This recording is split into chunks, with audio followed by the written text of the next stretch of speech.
हरिओम मित्रों, मैं हूं Hitesh Sompura, architect, painter and artist. 90% meditation के मेथड्स में आपको एक इंस्ट्रक्शन दी जाती है कि आप अपनी सांस को ऑब्जर्व करें। अब आपके मन में यह प्रश्न होता होगा, जो मेरे मन में भी हुआ था, कि सांस पर सिर्फ ध्यान देने से या ऑब्जर्व करने से क्या बड़ी बात हो जाएगी। ये तो इतना सिंपल प्रोसेस है। सांस ले रहा हूं, ऑब्जर्व किया, क्या हुआ और क्या हो जाएगा? इस सवाल का जवाब आज मैं आपको दूंगा, जो आपको कहीं गूगल पे या कहीं और नहीं मिलेगा, क्योंकि ये मेरा खुद का एक्सप्लेनेशन है, जो मैंने एक्सपीरियंशियल लेवल पर जाना है, महसूस किया है। मैं Vipassana, art of living, transcendental meditation, Osho, yoga, pranic healing, reiki सब के कोर्स कर चुका हूं और पिछले 7 साल से रेगुलर मेडिटेशन भी करता हूं। इस सवाल का जवाब यह है कि आप सांस सबकॉन्शियस माइंड से लेते हो और सांस को ऑब्जर्व कॉन्शियस माइंड से करते हो। इसीलिए जब आप सांस ऑब्जर्व करते हो तब आपके कॉन्शियस माइंड और सबकॉन्शियस माइंड एक साथ काम करते हैं, इसलिए इन दोनों में तालमेल बैठता है, जो कि बहुत जरूरी है। अब इसे विस्तार से समझिए।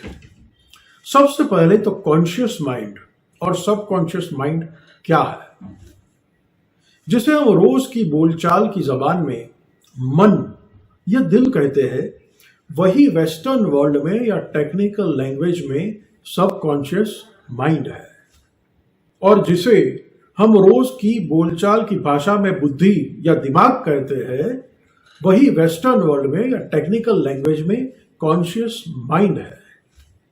मैं भी हर जगह कॉन्शियस माइंड और सबकॉन्शियस माइंड वर्ड्स यूज कर सकता हूं, लेकिन हम इंडियंस हिंदी वर्ड से ज्यादा रिलेट कर पाते हैं। और हम लोग रोज की बोलचाल में यही कहते हैं ना, कि मेरा मन नहीं मानता। हम ये तो नहीं कहते कि मेरा सबकॉन्शियस माइंड नहीं मानता। तो ये सिर्फ शब्दों का या टर्मिनोलॉजी का फर्क है, लेकिन कंसेप्ट सेम है। हर शब्द की डेफिनेशन या इंटरप्रिटेशन अलग अलग कल्चर और बुक्स में थोड़ा बहुत अलग हो सकता है। इसीलिए इस वीडियो में आप शब्दों को या नंबर्स को एग्जैक्ट मत पकड़िए, लेकिन उसके भावार्थ को समझने की कोशिश कीजिए। इसीलिए इस वीडियो में मैं सबकॉन्शियस माइंड को कहीं कहीं दिल या मन कहूंगा और कॉन्शियस माइंड को दिमाग या बुद्धि कहूंगा, लेकिन वो सिर्फ सरलता से समझने के लिए। तो डेफिनेशन समझने के बाद अब असली मुद्दे पर आते हैं। जैसे हम बोलचाल की जबान में ये कहते हैं कि मेरा दिमाग ये कहता है लेकिन दिल नहीं मानता, या उससे उल्टा कि मेरा दिल चाहता है कि मैं सिगरेट पीऊं, लेकिन दिमाग कहता है कि मुझे सिगरेट पीने से कैंसर हो जाएगा। तो दिल और दिमाग में या कॉन्शियस माइंड और सबकॉन्शियस माइंड में ये लड़ाई, ये संवाद, ये डायलॉग ज्यादातर चलता ही रहता है, जो कि एक समस्या है। जब दिल और दिमाग या टेक्निकल शब्दों में कॉन्शियस माइंड और सबकॉन्शियस माइंड जब एक जैसा सोचेंगे, तब आपके लिए ज्यादातर मुश्किल से मुश्किल काम आसान हो जाएंगे। तो कॉन्शियस माइंड और सबकॉन्शियस माइंड में तालमेल बिठाने के लिए दोनों को एक दूसरे से जान पहचान और दोस्ती करनी होगी, जिसके लिए दोनों को एक दूसरे के साथ टाइम स्पेंड करना जरूरी है। इसीलिए सांस को ऑब्जर्व करने के लिए कहते हैं, क्योंकि जैसा मैंने बताया, सांस लेने का काम सबकॉन्शियस माइंड करता है और उसे ऑब्जर्व करने का काम कॉन्शियस माइंड करता है। दोनों जब एक साथ काम करेंगे, तब दोनों में जान पहचान, तालमेल और फिर दोस्ती हो जाएगी। सबकॉन्शियस माइंड एक जहाज या बड़ी शिप की तरह है, जिसमें बहुत कैपेसिटी है। वो कहीं भी जा सकता है, अपने साथ हजारों पैसेंजर्स का वजन भी उठा सकता है, लेकिन सबकॉन्शियस माइंड में डिसीजन लेने की एबिलिटी नहीं है। उसे छोटे बच्चे की तरह जो सच झूठ बोलेंगे वो मान लेगा। जहां ले जाओ चला जाएगा। इसीलिए कहते हैं ना कि दिल तो बच्चा है जी। इसीलिए जैसे जहाज को कैप्टन चलाता है, उसी तरह सबकॉन्शियस माइंड या मन या दिल को कॉन्शियस माइंड या बुद्धि या दिमाग कंट्रोल करता है।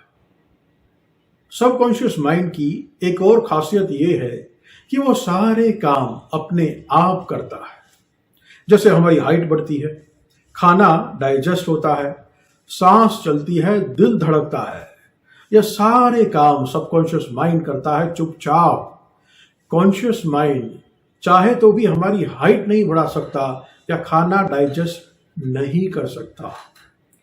कॉन्शियस माइंड यानी बुद्धि का काम है सोचना, एनालिसिस करना, डिसीजन लेना, ट्रेनिंग लेना, पढ़ाई करना और सबकॉन्शियस माइंड को खतरे से बचाना।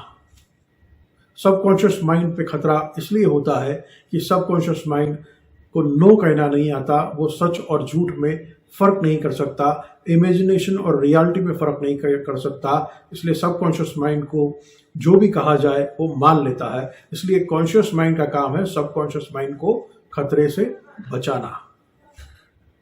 हालांकि मैं क्लियर कर दूं कि कोई भी काम 100% सिर्फ कॉन्शियस माइंड या 100% सिर्फ सबकॉन्शियस माइंड नहीं करता।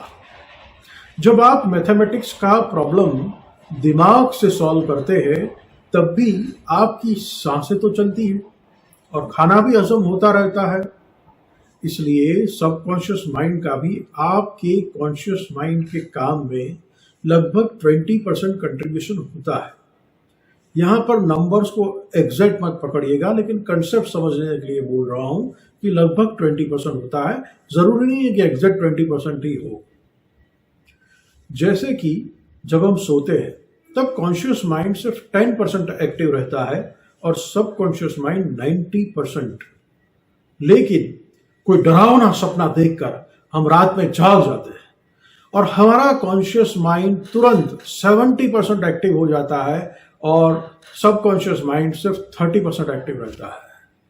और वो कॉन्शियस माइंड ही हमें जताता है कि जो हमने अभी अभी देखा वो सिर्फ एक डरावना सपना था, हकीकत नहीं थी। इसलिए हम वापस रिलैक्स होकर सो जाते हैं। छोटा बच्चा जब ABCD या 1 2 3 4 सीखता है तो वो रट्टा मारता है, दिमाग लगाता है, वो काम कॉन्शियस माइंड या दिमाग से करता है। लेकिन कुछ सालों बाद ये नॉलेज उसने इतनी बार रिपीट कर करके सीखा होता है कि ये नॉलेज उसके सबकॉन्शियस माइंड में चला जाता है, या रोज की जबान में कहे तो ये नॉलेज उसके मन में घर कर जाता है या दिल में बैठ जाता है। किसी पढ़े लिखे एडल्ट को ABCD या 2 + 2 = 4 बोलने के लिए दिमाग की या सोचने की जरूरत ही नहीं पड़ती। वो नींद में भी इतना बोल या सोच सकता है। वैसे ही ड्राइविंग, साइकिलिंग, स्विमिंग जैसी प्रैक्टिकल स्किल्स सीखते वक्त दिमाग या कॉन्शियस माइंड की जरूरत पड़ती है। लेकिन 6 महीने की प्रैक्टिस के बाद ये सारे काम ज्यादातर सबकॉन्शियस माइंड से ही हो जाते हैं। एक्सपीरियंस ड्राइवर के सामने जब कोई गाड़ी अचानक से आ जाती है तो ऑटोमेटिकली उसके पांव ब्रेक और क्लच पे चले जाते हैं। उसे नए ड्राइवर की तरह सोचने की या दिमाग लगाने की जरूरत नहीं पड़ती। कई बार हम अखबार में पढ़ते हैं कि नए ड्राइवर ने ब्रेक की जगह एक्सीलेटर दबा दिया और एक्सीडेंट हो गया। लेकिन एक्सपीरियंस ड्राइवर को ऐसी कोई प्रॉब्लम नहीं होती।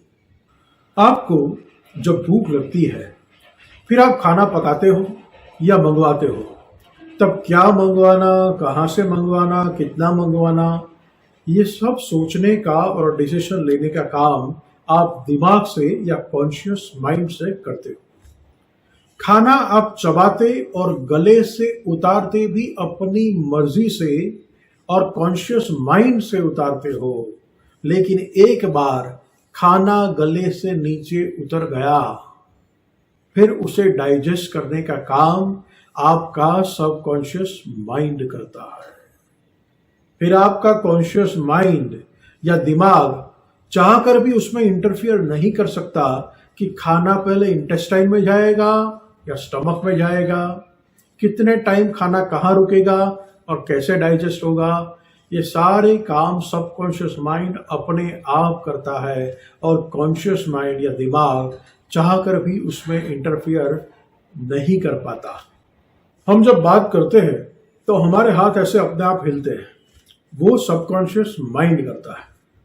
लेकिन अगर हम जानबूझकर सैल्यूट करते हैं तो वो कॉन्शियस माइंड से करते हैं। इसलिए नेचुरल एक्टिंग या डांस दिल से या सबकॉन्शियस माइंड से होना चाहिए, कॉन्शियस होके नहीं, वरना वो आर्टिफिशियल लगेगा। हमारा एजुकेशन सिस्टम का 80% फोकस कॉन्शियस माइंड या बुद्धि या सच बोलूं तो मेमोरी को डेवलप करने में ही है। इसीलिए किताबों का रट्टा मारते मारते हमारी बुद्धि या कॉन्शियस माइंड डेवलप हो जाता है, लेकिन किताबी ज्ञान सबकॉन्शियस माइंड को डेवलप नहीं करता।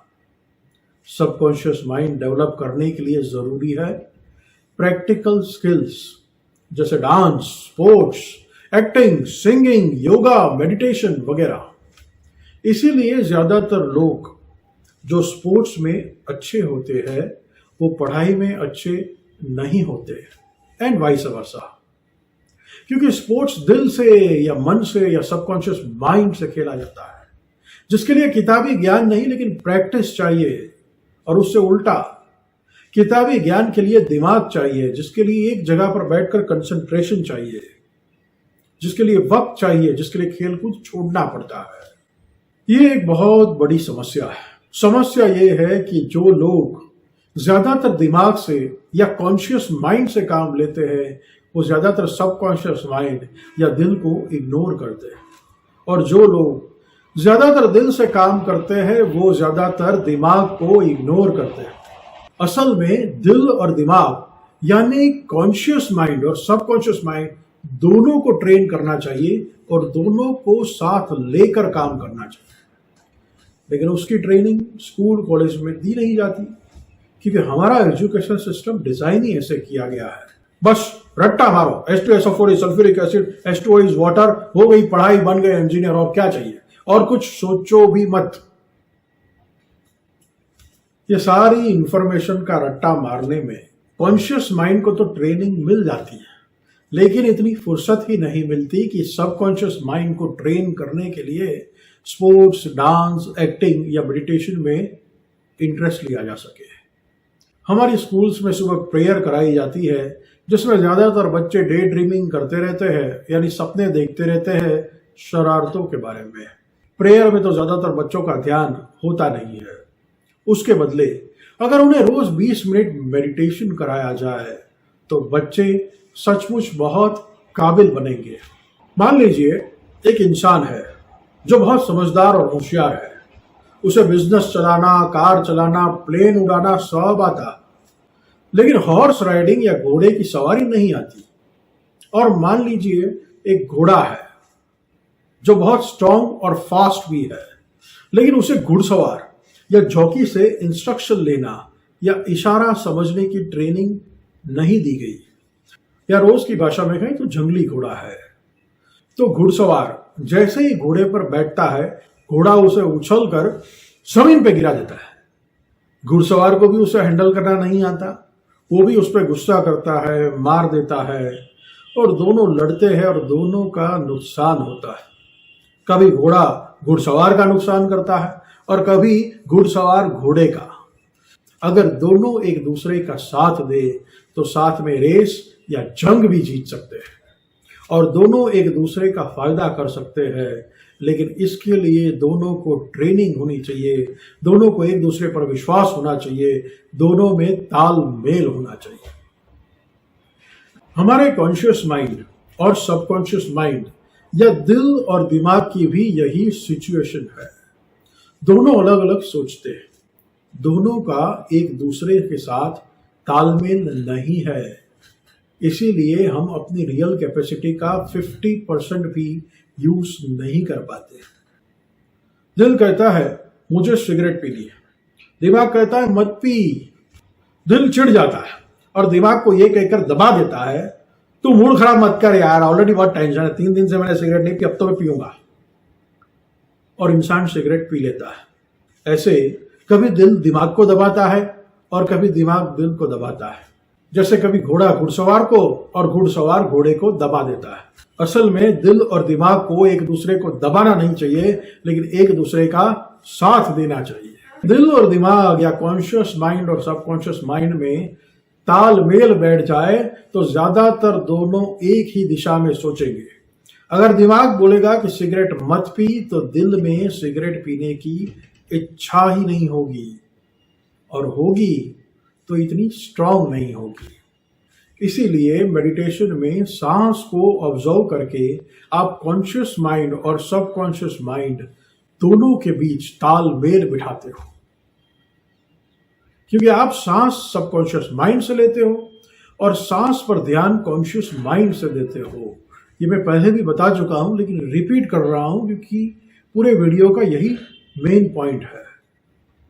इसलिए आपके कॉन्शियस और सबकॉन्शियस माइंड दोनों एक साथ एक्टिव रहते हैं, इसलिए दोनों में दोस्ती और तालमेल होता है जब आप सांस पे ध्यान देते हो।